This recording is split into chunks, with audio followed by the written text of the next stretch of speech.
तो कैसे हो बच्चों, आप मस्त हो। तो हम लेके आए हैं प्रकाश के परावर्तन और अपवर्तन की, ये है 8वीं क्लास। और इस क्लास में हम देखेंगे दो बहुत शानदार और महत्वपूर्ण टॉपिक। पहला टॉपिक हमारा ये है लेंस से प्रतिबिंब निर्माण के नियम, और दूसरा टॉपिक होगा प्रतिबिंब निर्माण, यानी लेंस की सहायता से हम प्रतिबिंब निर्माण करेंगे। उत्तल लेंस में हम 6 प्रकार की स्थितियों से प्रतिबिंब निर्माण कर सकते हैं, और अवतल लेंस में हम 2 प्रकार की स्थितियों से प्रतिबिंब निर्माण कर सकते हैं। और अगर लेंस से प्रतिबिंब निर्माण के नियम की बात करें तो वहां पे हमारे पास 3 नियम है। इसीलिए हमने यहाँ पे 3 चित्र बना रखे हैं। तीनों चित्रों में अलग अलग नियमों को देखेंगे, फिर इनको साथ समझने की कोशिश भी करेंगे। तो नियम जरूरी क्यों है? क्योंकि कोई प्रक्रिया होती है उसे किसी नियम के द्वारा कर सकते हैं। अगर हमें उस प्रक्रिया के नियम पता है तो उसका रिजल्ट हमारे पक्ष में आएगा, यानी मतलब उस रिजल्ट तक हम आसानी से पहुंच सकते हैं। जिस तरीके से अगर हम सड़क पर वाहन चला रहे हैं तो वाहन चलाने के अगर हमें नियम पता है तो हम सुरक्षित यात्रा कर सकते हैं। इसलिए पहले हम देखते हैं लेंस से प्रतिबिंब निर्माण के नियम, फिर उन नियमों की सहायता से हम देखेंगे कि किस प्रकार से बिंब को रखते हैं उसका प्रतिबिंब बन सकता है, तो वहां पे हमें नियम की सहायता देंगे। तो आइए सबसे पहले हम देखते हैं पहला नियम। तो पहला नियम ये है, पहले इसका हम करते हैं नामकरण। ठीक है, नामकरण के लिए हमें ये जिस तरीके से हमने पिछली क्लास में बताया था, ये है एक तरीके से mn द्वारक। ठीक है, ये भी हो गया mn द्वारक और ये भी हो गया mn द्वारक। और ये बीच का बिंदु होता है प्रकाशिक केंद्र, इसे O से प्रदर्शित करते हैं या C से प्रदर्शित कर सकते हैं। ठीक है, O से भी कर सकते हैं, C से भी प्रदर्शित कर सकते हैं, ये भी चीज हमें पता होनी चाहिए। इसी प्रकार से ये हो गया mn द्वारक, ये प्रकाशिक केंद्र O, mn द्वारक ये प्रकाशिक केंद्र O, ये हो गया mn द्वारक प्रकाशिक केंद्र O। इस तरीके से हमने देखा। और अब बात करते हैं ये लेंस बनता कैसे। मान लो अगर आप इस तरीके से चाप की सहायता से आप लेंस बना सकते हो। ठीक है, चाप की सहायता कैसे कि अगर आप इस प्रकार से ऐसे चाप काटोगे इस तरीके से, और इधर से अगर ऐसा चाप काटोगे इस तरीके से, तो ये एक तरीके से क्या बन जाएगा, लेंस बन जाएगा, उत्तल लेंस। ठीक है, इसी प्रकार से हम अवतल लेंस से भी बना सकते हैं। तो ये जो लेंस है इसका इधर जहां से अगर आपने चाप काटा है इस तरीके से, इस तरीके से चाप काटा है, तो वो जो केंद्र है उसको हम बोलेंगे 2f1, और O और 2f1 के बीच की स्थिति क्या होती है, f1, इसे हम c1 भी बोल सकते हैं। इसी प्रकार से अगर आपने इस दिशा में चाप काटा है तो उसका केंद्र क्या कहलाएगा, 2f2, और इसकी बीच की स्थिति क्या होगी, f2। इस तरीके से ये हो गया, यहाँ पे हम c2 भी लिख सकते हैं। इसी प्रकार से अन्य नामकरण भी कर सकते हैं।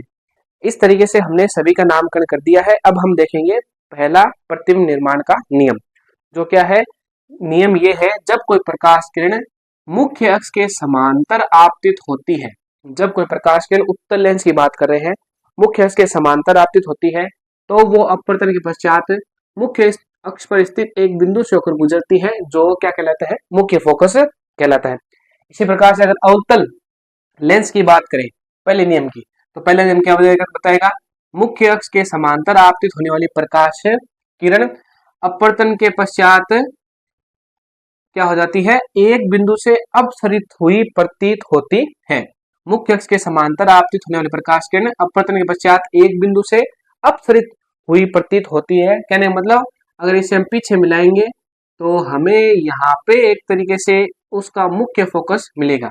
यानी जो हमने यहाँ पे F1 लिखा है, इसे नहीं लिखकर हम यहाँ पे F1 को लिखना चाहिए था। ठीक है, थोड़ा एडजस्ट करना पड़ेगा हमें ये चित्र, तो यहाँ पे हमें F1 लिखना पड़ेगा। ठीक है, आप चित्र में व्यवस्थित कर सकते हो, और इसको हमने क्या बता दिया, डैश डैश बता दिया। तो पहला नियम वापिस से देखिए, उत्तल लेंस के लिए, उत्तल लेंस के लिए क्या है, मुख्य अक्ष के समांतर आपतित होने वाली प्रकाश किरण अपवर्तन के पश्चात मुख्य फोकस होकर गुजरती है। ठीक है, अवतल लेंस के लिए क्या लाइन होगी, मुख्य अक्ष के समांतर आपतित होने वाली प्रकाश किरण अपवर्तन के पश्चात एक बिंदु से अपसरित होती हुई प्रतीत होती है, इसका मतलब फैलती हुई प्रतीत होती है। ये हो गया पहला नियम। ठीक है, यहाँ पे हम पहले नियम की बात कर देंगे, ये पहला नियम हमने देख लिया। दूसरा नियम क्या है, दूसरा नियम है कि मुख्य फोकस पर आपतित होने वाली प्रकाश किरण अपवर्तन के पश्चात मुख्य अक्ष से क्या हो जाती है, समांतर हो जाती है। ठीक है, उत्तल लेंस की बात करें, उत्तल लेंस का जो दूसरा नियम वो है, मुख्य फोकस पर आपतित होने वाली प्रकाश किरण अपवर्तन के पश्चात मुख्य अक्ष से क्या हो जाती है, समांतर हो जाती है। ये है उत्तल लेंस के लिए। दूसरा नियम, लेंसों में दो प्रकार के फोकस होते हैं, F1 F2, ये दोनों ही मुख्य फोकस कहलाते हैं, हम दोनों को मुख्य फोकस मानते हैं। तो मुख्य फोकस पर आपतित होने वाली प्रकाश किरण अपवर्तन के पश्चात मुख्य अक्ष के समांतर हो जाती है, कोष्टक में उत्तल लेंस। और अवतल लेंस के लिए दूसरा नियम बताएं तो हम ये बोलेंगे कि, और इस यहाँ पे हम बोल सकते हैं, मुख्य अक्ष पर प्रतीत होने वाली प्रकाश किरण अपवर्तन के पश्चात मुख्य अक्ष से क्या जाती है, समांतर जाती है। तो ये हुआ दूसरा नियम, ठीक है, ये हुआ अवतल लेंस के लिए नंबर 2 नियम। अब देखिए तीसरा नियम बहुत ही आसान है, ठीक है।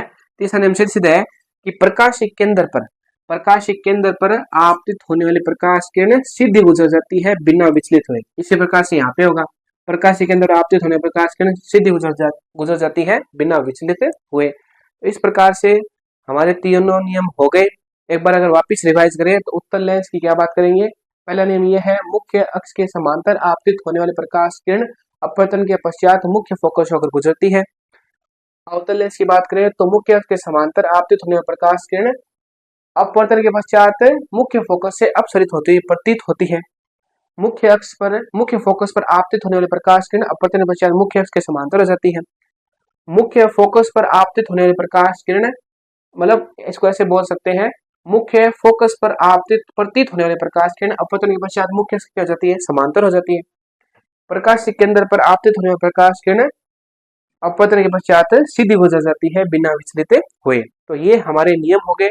अब इन तीनों नियमों की सहायता से ही हम क्या करेंगे, प्रतिबिंब निर्माण करेंगे। अब हम बढ़ते हैं आगे और हम देखेंगे लेंस की सहायता से किस प्रकार से हम प्रतिबिंब निर्माण कर सकते हैं और इन तीनों नियमों की सहायता उसमें लेंगे। तो सबसे पहले हम लेंगे उत्तल लेंस। तो सबसे पहले हम देखते हैं उत्तल लेंस से प्रतिबिंब निर्माण की कितनी स्थितियां है।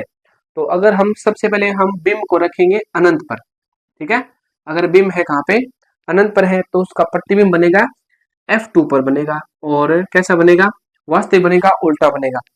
फिर हम बिंब को थोड़ा पास लेके आएंगे, यानी 2F1 से इधर इस तरफ थोड़ा सा पास में, इस तरीके से अगर हम बिंब को यहाँ पे रखेंगे तो उस स्थिति में देखो, ये दूसरी स्थिति हुई बिंब की।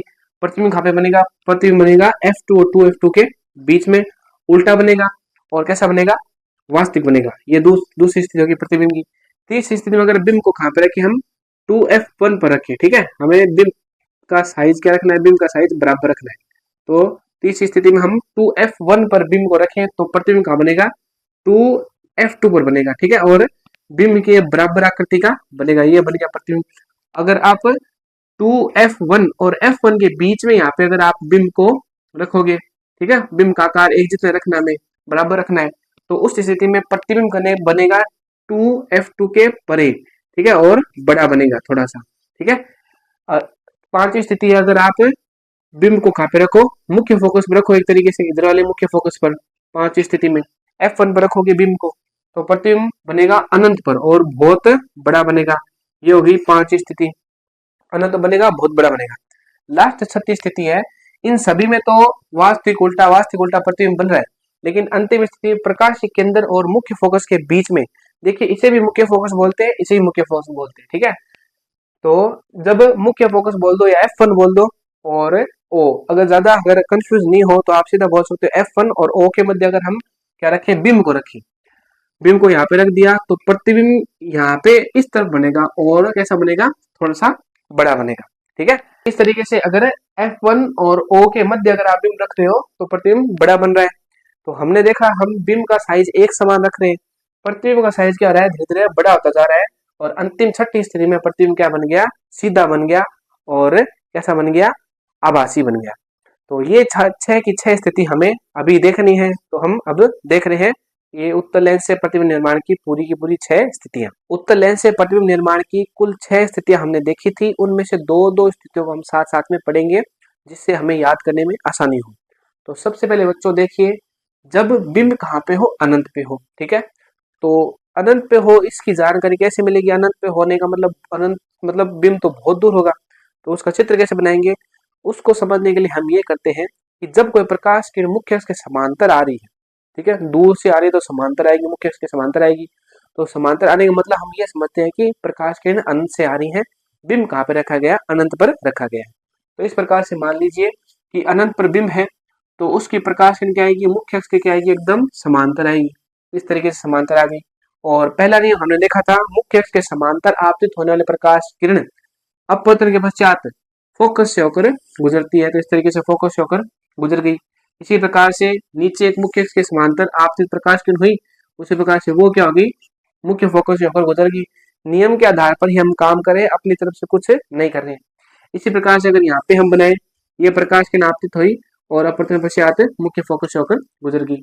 अगर इस प्रकार से प्रकाश किरण आ रही है तो वो अपवर्तन पश्चात मुख्य फोकस से होकर गुजरेगी। तो ये हुई स्थिति पहले चित्र की। दूसरे चित्र की बात करें तो दूसरे चित्र में देखो बिंब कहाँ पे है, बिंब है आपका 2f1 से परे। अब देखिए हमने पीछे बताया था C1 C2, तो C1 C2 अगर नहीं याद रहे तो छोड़ देना, कोई दिक्कत नहीं है, कंफ्यूज होने की जरूरत नहीं है। सीधा आप ये याद रखो, ये है 2f1 f1 f2 2f2। आपको पेपर में क्वेश्चन में ये देगा कि बिंब रखा गया है 2f1 के परे, या ऐसे बोलेगा बिंब रखा गया है 2f1 और f1 के मध्य। ठीक है, ऐसा पेपर में अभी हम क्वेश्चन करेंगे, सीबीएसई करेंगे, आरबीएसई करेंगे, तो वहां पे आपको पता चल जाएगा क्वेश्चन का पैटर्न क्या है। तो जब क्वेश्चन करेंगे तब उसमें ऐसे ही आपको लिखा मिलेगा, इसलिए हमें कंफ्यूज होने की जरूरत नहीं है बच्चों। आप सीधा देख लेना कि बिंब कहाँ पे रखा गया, प्रतिबिंब कहाँ पे बनता है। तो पहली स्थिति में तो बिंब कहाँ पे था, अनंत पे था। दूसरी स्थिति में आपको क्वेश्चन में लिखा आएगा जब बिंब 2f1 से परे हो, यानी 2f1 ये है उससे परे हो, यानी ऐसा भी लिख सकते हैं अनंत और 2f1 के मध्य हो। तो हम यहाँ पे बिंब को ऐसे इस तरीके से रख रहे हैं। ये मान लो बिंब है, ये हो गया ए बी। ठीक है, तो इससे एक प्रकाश किरण तो हमें मुख्य अक्ष के समांतर आपतित करानी पड़ेगी। प्रतिबिंब बनाने के लिए हमें दो प्रकाश किरण चाहिए। ठीक है, तो एक प्रकाश किरण हमने मुख्य अक्ष के समांतर आपतित करा दी और ये अपवर्तन के पश्चात सदैव क्या होगी, फोकस से होकर गुजरेगी। ये फोकस से होकर गुजर गई। ठीक है, और दूसरी प्रकाश किरण आप O पर भी आपतित करा सकते हो, आप F पर भी आपतित करा सकते हो। ठीक है, तो दूसरी प्रकाश किरण हम ऐसे आपतित करा रहे हैं और ये इस तरीके से इसको काटेगी। तो प्रतिबिंब आपका कहाँ पे बन रहा है, यहाँ पे बन रहा है, और प्रतिबिंब छोटा बनेगा थोड़ा सा। ठीक है, ये ना ये बड़ा होगा और ये होगा छोटा। अभी यहाँ पे हमें दिख नहीं रहा, लेकिन अगर हम सही तरीके से एकदम स्केल की सहायता से एकदम इसको एकदम सही तरीके से काटेंगे तो इस तरीके से यहाँ पे हमें काटता हुआ दिखेगा। ठीक है, तो प्रतिबिंब आपका एक तरीके से क्या बनेगा, छोटा बनेगा। ये हो गया उल्टा, उल्टा दिख रहा है ना हमें, उल्टा हो गया ए डैश से बी डैश। तो अब इस तरीके से अगर हम इन दोनों की स्थितियों को लिखना चाहें तो प्रतिबिंब की प्रकृति क्या होगी, प्रतिबिंब की प्रकृति होगी वास्तविक। ठीक है, वास्तविक, और वास्तविक हमेशा क्या होता है, उल्टा होता है। यहाँ पे भी हम लिखेंगे प्रतिबिंब कैसा है, वास्तविक है, और कौन सा है, उल्टा है। ठीक है, वास्तविक और उल्टा है। यहाँ पे तो हमें दिख रहा है कि ये उल्टा, देखो बिंब ऐसा है, प्रतिबिंब उल्टा बन रहा है, तो यहाँ पे तो हम दिख रहा है, लेकिन यहाँ पे दिख रहा नहीं है, लेकिन होता है वास्तविक और उल्टा। स्थिति की बात करें, पहली स्थिति में तो प्रतिबिंब कहाँ पे बन रहा है, F2 पर बन रहा है। ठीक है, आप सीधे लिख सकते हो फोकस F2 पर प्रतिबिंब बन रहा है। यहाँ पे प्रतिबिंब कहाँ पे बन रहा है, यहाँ पे प्रतिबिंब बन रहा है, आपको सीधे लिखना है F2 व 2F2 के मध्य। ठीक है, ये हो गया इनके बीच में प्रतिबिंब बन रहा है। अब अगर आकार की बात करें, आकार इसका बहुत ही छोटा है, अत्यंत छोटा, या हम कह सकते हैं बिंदुवत। ठीक है, एकदम बिंदु के आकार का है। ठीक है, बिंदुवत, अत्यंत छोटा। इसमें आकार क्या होगा, ये बिंब बड़ा होगा। अगर आप वापिस से इसको स्केल की सहायता से बनाओगे बच्चों तो आपको ये बड़ा होगा मिलेगा और ये छोटा होता दिखेगा। यहाँ पे दिख भी रहा है लेकिन थोड़ा अंतर कम दिख रहा है। ठीक है, सीधा हम ये कह सकते हैं छोटा होगा, अंतर इसमें थोड़ा सा कम ही होगा। छोटा मतलब ये एक तरीके से इसका साइज इतना है तो प्रतिबिंब थोड़ा सा छोटा बनेगा, तो हम यहाँ पे लिख रहे हैं छोटा। तो इस प्रकार से हमने दो स्थितियां देख ली। क्वेश्चन परीक्षा में ऐसे आते हैं कि प्रतिबिंब यहाँ पे रखा गया है तो उसका क्वेश्चन परीक्षा में ऐसे आते हैं कि बिंब यहाँ पे रखा गया है तो उसका प्रतिबिंब बनाइए। ऐसा क्वेश्चन बहुत बार पूछा गया है। ठीक है, 1 नंबर का पूछा गया है कि बिंब को हमने यहाँ पे रखा है, उत्तल लेंस है, और उसका प्रतिबिंब निर्माण के लिए किरण आरेख बनाइए। अब हम देखते हैं आगे, उत्तल लेंस से प्रतिबिंब निर्माण की हमने दो स्थितियां देख ली। पहली स्थिति में हमने बिंब को रखा अनंत पर, बिंब अनंत पर था, प्रतिबिंब कहाँ पे बना था, F2 पर। दूसरी स्थिति में हमने बिंब को रखा था F2F1 से परे और प्रतिबिंब कहाँ पे बना था, प्रतिबिंब बना था हमारा 2f2 और 2f1 के बीच में। अब हम तीसरी स्थिति में बिम को रख रहे हैं 2f1 पर, यानी बिम को हम कहाँ पे रखेंगे, हम बिम को यहाँ पे रखेंगे। ठीक है, इस तरीके से हमने बिम को रख दिया 2f1 पर। ये है बिम ए बी। और अगली स्थिति में बिम को कहाँ पे रखेंगे, अगली स्थिति में बिम को रखेंगे 2f1 व f1 के मध्य, यानी यहाँ पे रखेंगे। ठीक है, चौथी स्थिति में हमने बिम को यहाँ पे रख दिया। पहले हम बात करते हैं तीसरी स्थिति की। तो देखिए, एक प्रकाश किरण मुख्य अक्ष की क्या आएगी, समांतर आएगी। ये समांतर आपतित हो गई। और अपवर्तन के पश्चात ये क्या होगी, मुख्य फोकस से गुजरेगी, ये गुजर गई। ठीक है, और दूसरी प्रकाश किरण को प्रकाश केंद्र पर आपतित करा दो। तो दूसरे प्रकाश किरण को प्रकाश केंद्र आपतित कराएंगे तो ये ऐसे मिलेगी।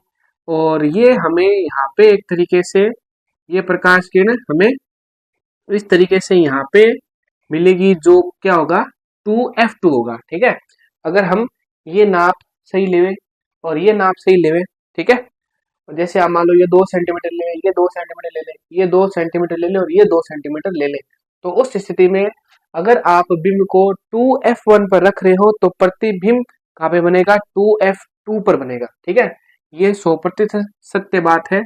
ठीक है, तो इस तरीके से हम यहाँ पे जो प्रतिबिंब बना रहे हैं वो कहाँ पे बन रहा है, हम ये मान के चल रहे हैं 2f2 पर बन रहा है, जो कि बनता भी है बच्चों।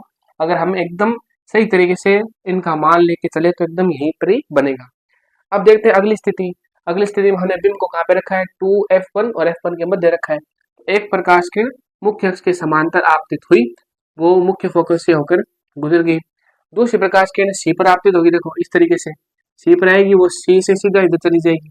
तो ये प्रतिबिंब कहाँ पे बना, एक तरीके से ये प्रतिबिंब बनेगा 2f2 से परे। ठीक है, अगर आप बिंब को 2f1 और f1 के मध्य रख रहे हो तो प्रतिबिंब कहाँ बनेगा, 2f2 से परे, यानी 2f2 और अनंत के मध्य बनेगा प्रतिबिंब। तो इस स्थिति से हमारे पास कौन सी स्थिति आई है, यहाँ पे देखिए ये बिंब का साइज है और प्रतिबिंब का साइज बिंब के साइज के बराबर होगा।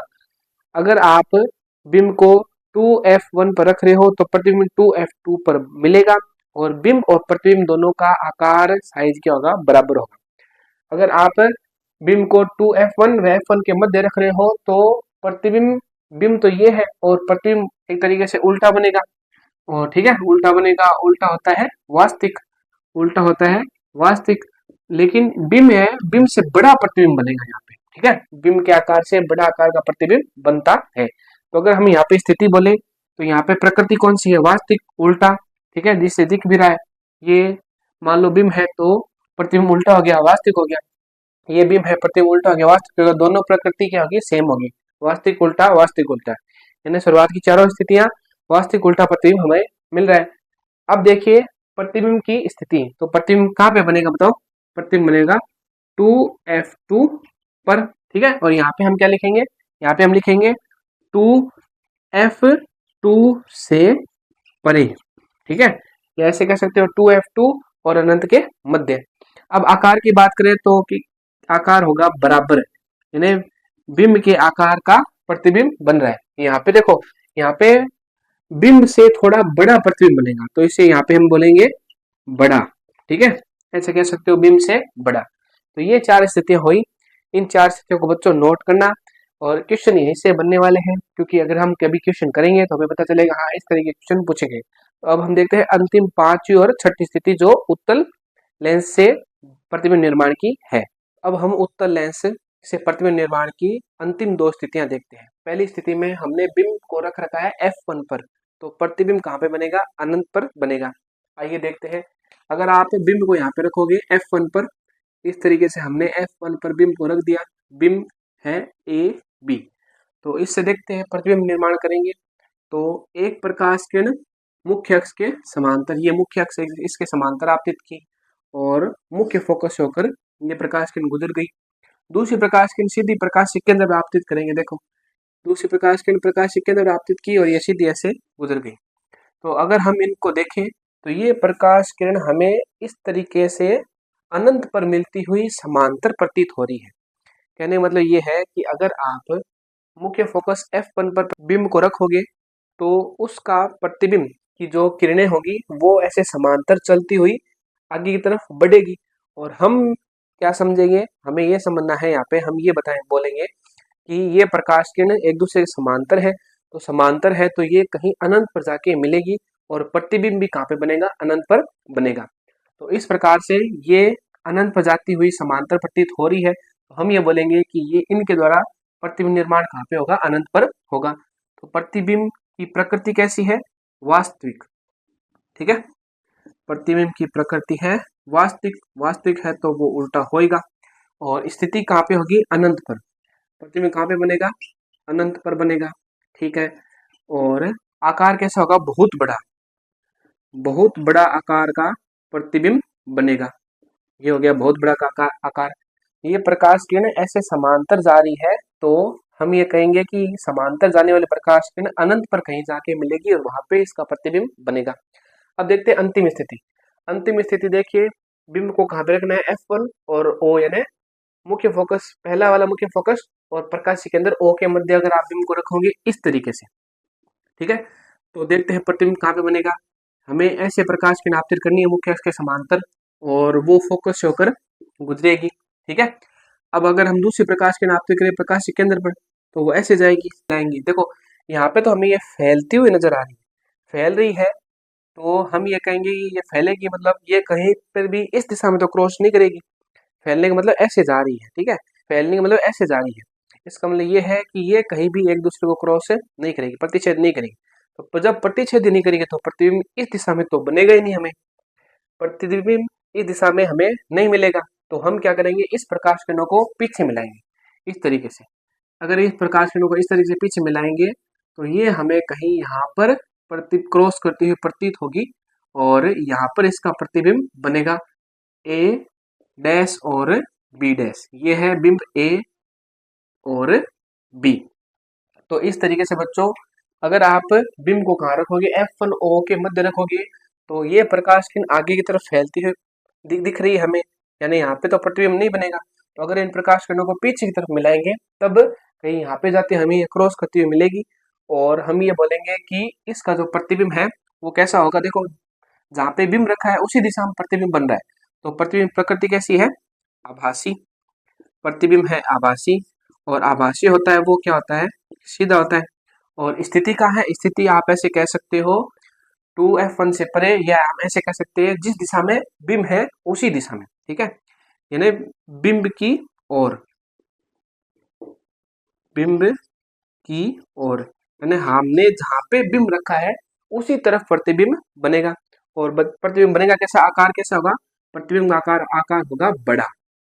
ठीक है, तो एक बार वापिस से देख लीजिए कि अनंत, अगर आप बिंब को कहाँ पे रखते हो, F1 पर रख रहे हो तो प्रतिबिंब अनंत पर बनेगा। क्यों, क्योंकि ये प्रकाश किरण समांतर जा रही है, समांतर जाएगी तो हम ये मानेंगे कहीं अनंत पर जाके मिलेगी और वहां पे प्रतिबिंब का निर्माण करेगी। और अगर आप प्रतिबिंब को कहाँ पे रख रहे हो, F1 और O के मध्य रख रहे हो, तो ये प्रकाश किरण अगर इनको आगे मिलाएंगे तो ये फैलती हुई प्रतीत हो रही है, इसका मतलब यहाँ पे तो ये नहीं मिलेगी। लेकिन अगर इन्हें पीछे मिलाएंगे तो ये कहीं यहाँ पे क्रॉस करती हुई मिलेगी, तो हम बोलेंगे कि यहाँ पे इनका प्रतिबिंब बन रहा है। यानी प्रतिबिंब कैसा है, आभासी और सीधा। बिंब ऐसा है तो प्रतिबिंब आभासी सीधा, और हमें दिख रहा है प्रतिबिंब बड़ा भी है। और दूसरी स्थिति क्या है, जिस दिशा में बिंब है उसी दिशा में प्रतिबिंब बन रहा है।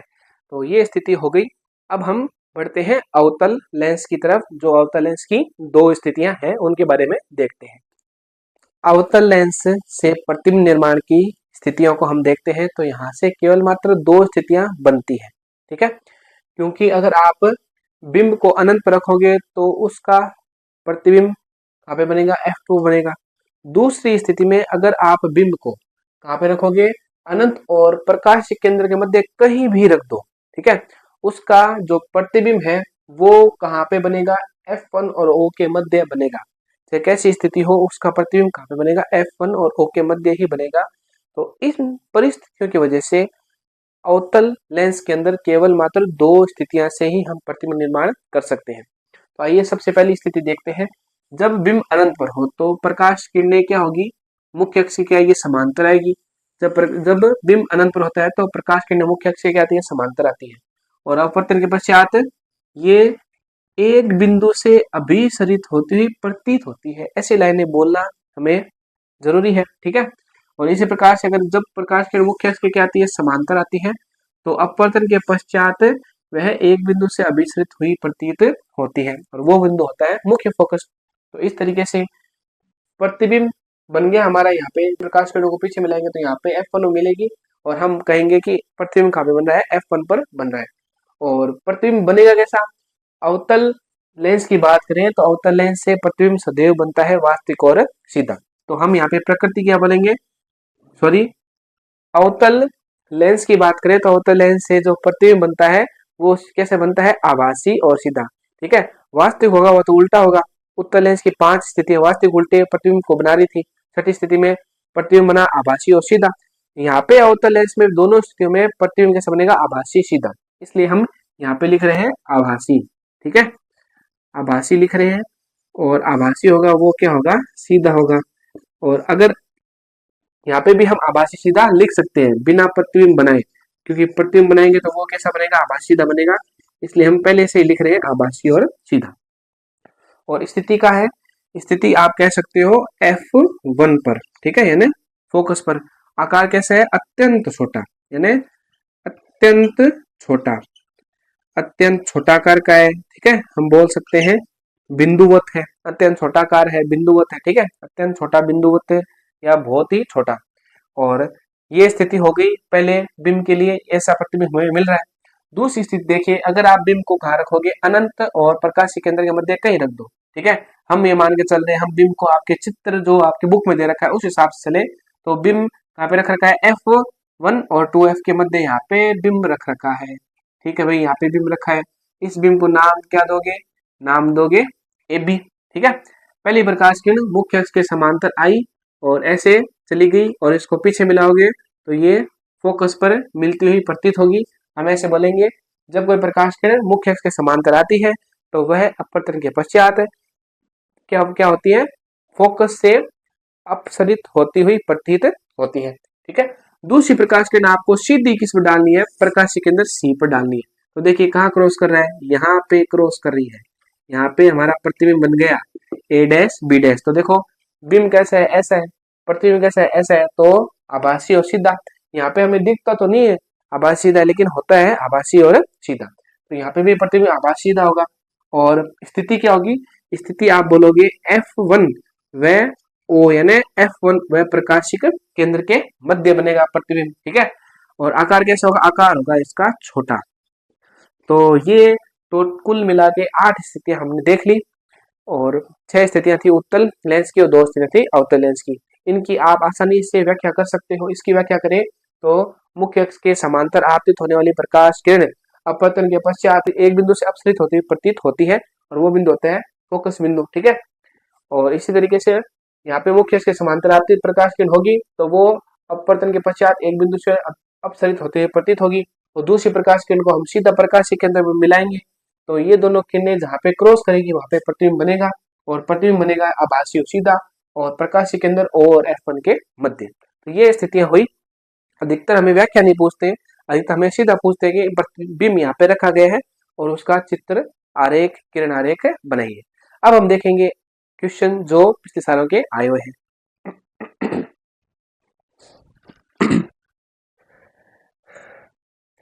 तो आइए अब देखते हैं आरबीएसई और सीबीएसई के शानदार क्वेश्चन। और क्वेश्चन उसी तरीके से पूछे गए हैं जिस तरीके से हमने अभी पढ़ा था, लेकिन सीबीएसई के क्वेश्चन पूछने का थोड़ा सा लेवल अलग होता है। ठीक है, तो सबसे पहले देखते हैं आरबीसी। आरबीसी का पहला क्वेश्चन है, उत्तल लेंस की सहायता से प्रतिबिंब का किरण आरेख बनाइए जब बिंब F1 व 2F1 के मध्य हो।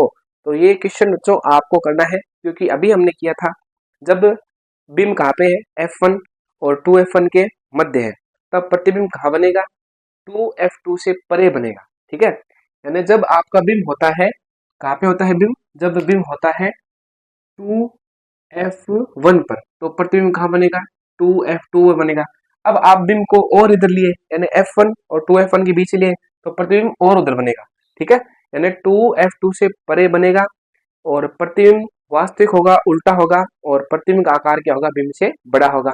ये अभी हमने देखा था।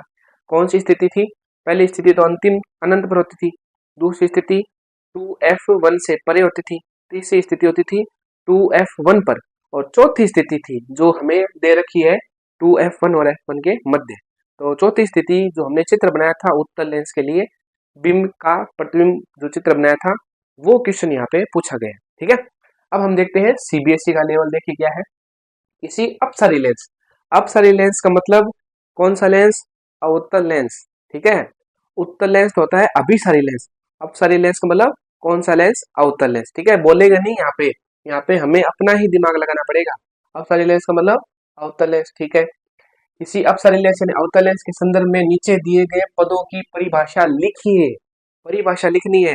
हमारा जो पहले वाला लेक्चर था जहाँ पे हमने लेंस से संबंधित परिभाषा देखी थी, वो परिभाषाएं लिखनी है बच्चों। वहां से आप परिभाषा लिख सकते हो, लेकिन यहाँ पे हम इस क्वेश्चन को रिपीट कर देंगे। ठीक है, और फोकस दूरी की परिभाषा लिखनी है।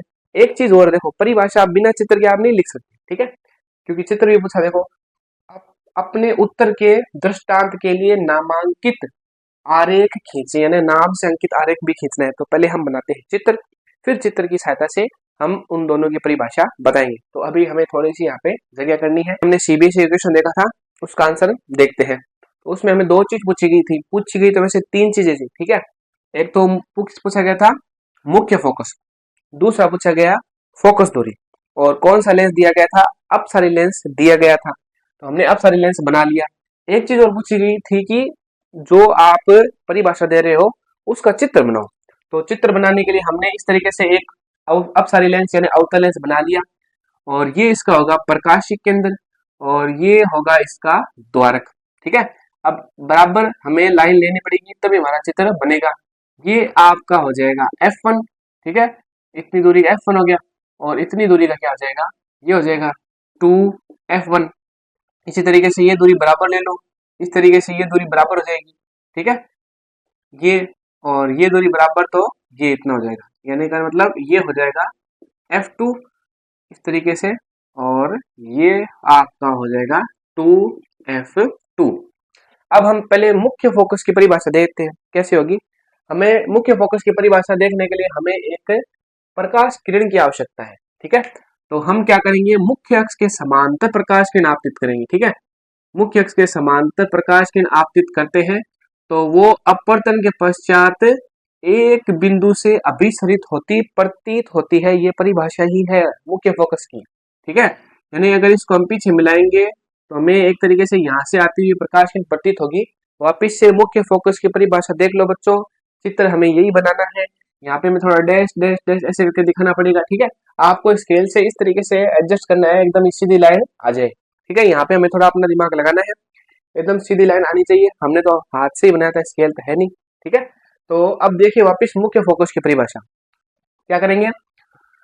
अपसरी लेंस पर मुख्य अक्ष के समांतर आपतित होने वाली प्रकाश किरण अपवर्तन के पश्चात एक बिंदु से अपसरित होती हुई प्रतीत होती है, और उस बिंदु को हम क्या बोलते हैं, मुख्य फोकस बोलते हैं। ये है मुख्य फोकस की परिभाषा।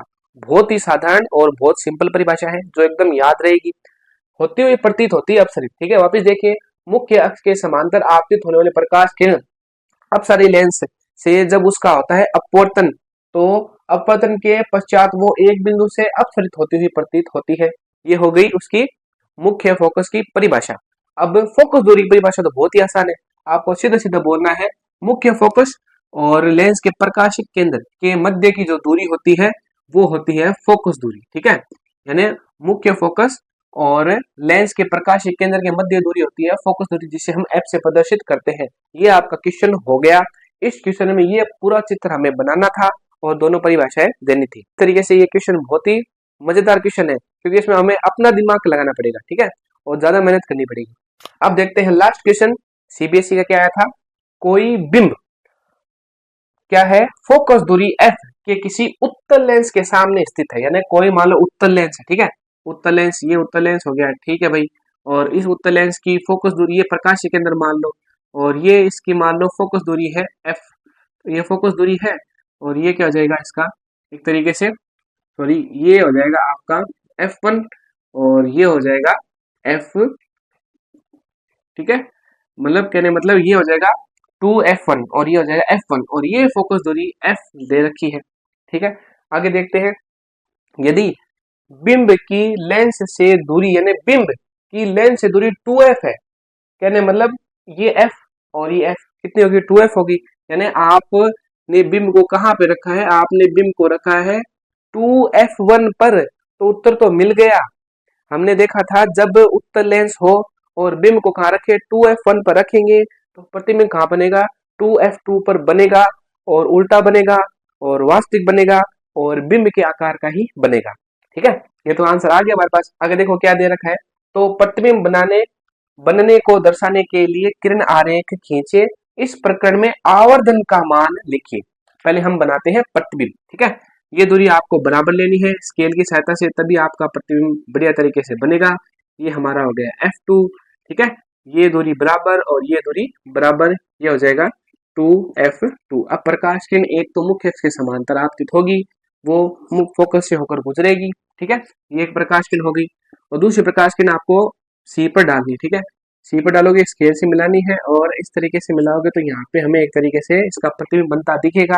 ये लाइन ऐसे बनानी है हमें, ये बन गई और ये लाइन ऐसे बना लो, तीर का निशान बना दिया हमने। ये है ए, ये है बी और ये हो जाएगा ए डैश और बी डैश। तो ये चित्र हमें पूछा था, चित्र हमारा बन चुका। इससे ज्यादा इस चित्र में कुछ नहीं करना है। ठीक है, अब हमें बताना है प्रतिबिंब की प्रकृति बतानी है। ठीक है, प्रतिबिंब की प्रकृति बता देना। प्रतिबिंब कैसा होगा, प्रतिबिंब होगा उल्टा वास्तविक, बिंब है ऐसा, प्रतिबिंब है उल्टा। ठीक है, उल्टा वास्तविक हो जाएगा। बिंब अगर बिंब ऐसा है तो प्रतिबिंब होगा उल्टा वास्तविक और बिंब का जो आकार है उतने आकार का प्रतिबिंब बन रहा है और बन कहाँ रहा है प्रतिबिंब, प्रतिबिंब बन रहा है 2f2 पर। ये हो गया। अब हमें एक चीज पूछी है प्रकरण में, इस प्रकरण में आवर्धन का मान लिखिए। ये जो हमारा अगला लेक्चर आएगा जो बहुत ही शानदार होने वाला है, क्योंकि वहां से 3 से 4 नंबर क्वेश्चन पक्के आएंगे। तो उस लेक्चर में हम देखेंगे आवर्धन की परिभाषा। लेकिन हमने दर्पण में आवर्धन की परिभाषा देखी थी, उसका उपयोग करते हैं और इसका आंसर देते हैं। तो आवर्धन को हम प्रदर्शित करते हैं m से। ठीक है, और वो होता है प्रतिबिंब की ऊंचाई यानी h डैश बट्टा बिंब की ऊंचाई यानी h, यानी ये ऊंचाई प्रतिबिंब की ऊंचाई बट्टा बिंब की ऊंचाई और दोनों की ऊंचाई क्या बराबर है। ठीक है, यानी कहने मतलब h डैश बराबर क्या है, h के है। तो हम यहाँ पे लिख सकते हैं h बराबर h, यानी ये कट गया और ये आ जाएगा मान 1। और जब प्रतिबिंब उल्टा और वास्तविक बनता है तो आवर्धन आता है माइनस का, इसलिए हमें यहाँ पे आंसर क्या देना पड़ेगा, m बराबर -1। ये हुआ आपका क्वेश्चन पूरा। आवर्धन होगा -1, क्योंकि बिंब का और प्रतिबिंब का आकार दोनों को बराबर है। और उल्टा और वास्तविक प्रतिबिंब बनता है तब आवर्धन माइनस का आता है और सीधा और आभासी प्रतिबिंब बनेगा तब आवर्धन आएगा प्लस का। तो इस तरीके से बच्चों आप साथ साथ में नोट करते जाओ, क्योंकि हम एक तरीके से नोट्स ही बना रहे हैं जो हमारे काम के हैं। जितना हम यहाँ पे पढ़ रहे हैं उसमें से क्वेश्चन बन रहे हैं। ठीक है, तो आप बीच बीच में नोट कर सकते हो। अब हम मिलेंगे अगले वीडियो में, जो वीडियो बहुत ही शानदार होने वाला है।